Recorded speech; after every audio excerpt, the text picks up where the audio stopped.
This is my favorite shirt.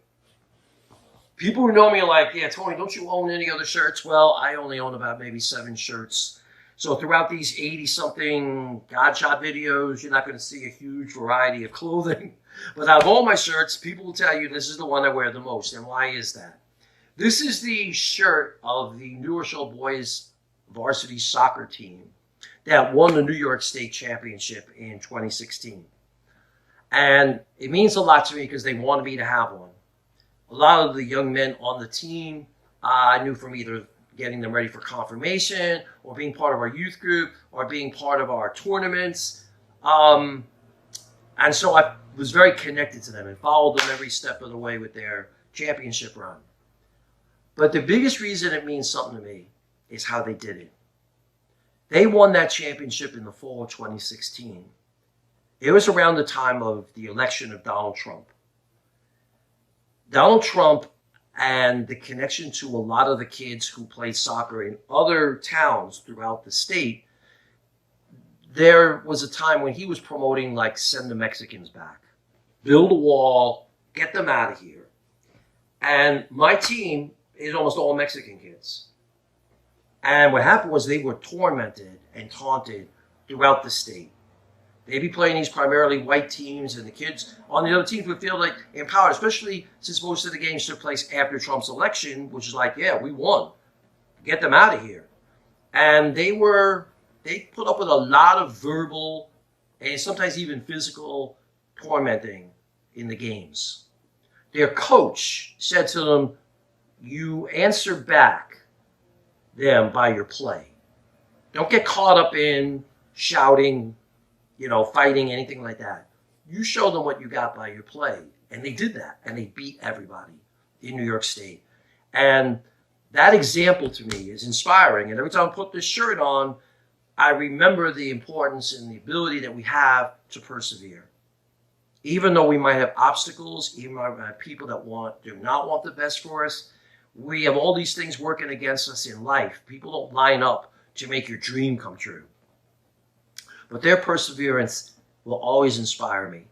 And I hope that you will open up yourself to wanting to discover within yourself that same kind of perseverance.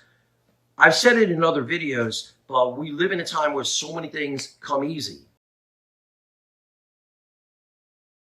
Probably nowhere is perseverance more needed than in relationships. I'd like to share with you just one inspiring story.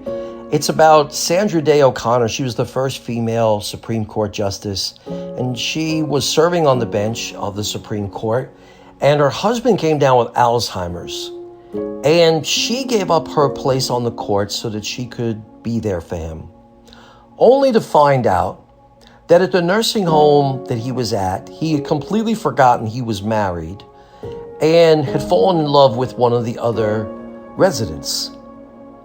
And even though he did that, she still stayed by him. And I think I will always remember that as somebody who really was faithful, was persevering in their commitment to somebody, even though something very embarrassing and probably painful and hurtful had happened to her. She stayed by him all the way to the end. And I pray that we all find the same kind of perseverance in our relationships, because that's the way God loves us.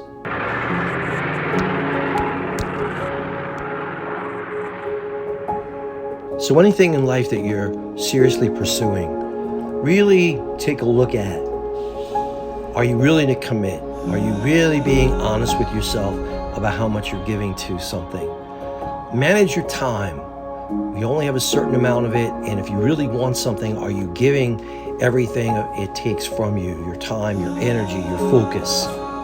Of these 3, which are the ones that you honestly can say that you're strong in, and which are you in most need of help with or improvement with? Do you need more hope, more patience, or more prayer? Take a good look at your habits. It's really hard to stay focused and develop positive habits, and negative ones can really hold you back. Take a look at your faith and your beliefs. What do you really believe about yourself? What do you really believe about this project you're undertaking? Do you really believe in it and in you? Commit to being yourself. It's really easy to get caught up in other people's expectations and plans for you. And are you being you? Are you really pursuing something that is your unique mission in the world? Is this project that you're undertaking? Is this something that you're really meant to be doing? Be relentless. These days, everybody wants everything instantaneously, and most of the good things that really matter in life never happen that way. Take a real good look. Are you being relentless towards pursuing whatever it is you're doing? And in everything, always put love first. Pursue and persevere everything in love and with love. And really focus on your faithfulness. This is so much more important than being successful. It's really what God looks at, and it's what really matters.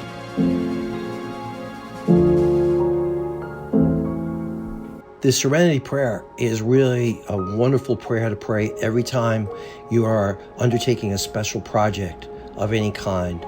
Always to determine whatever you're dealing with in life, any project, any challenge, any crisis, anything, always asking God to help you discern what is the right thing to do, what you need to accept and what you need to have courage for. Praying for that gift of wisdom. Prayer is important because it focuses you in God, and know that He really loves and favors the improbable, the underdog, the situation that looks hopeless or maybe even impossible.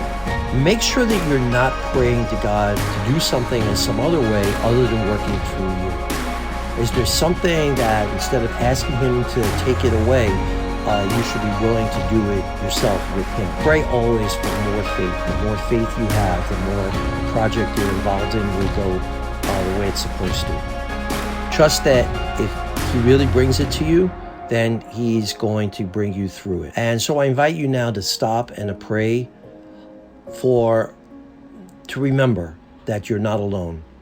And please, right now, just bring to the Lord whatever it is that you need to persevere in your own life, knowing that He and you are going through it together.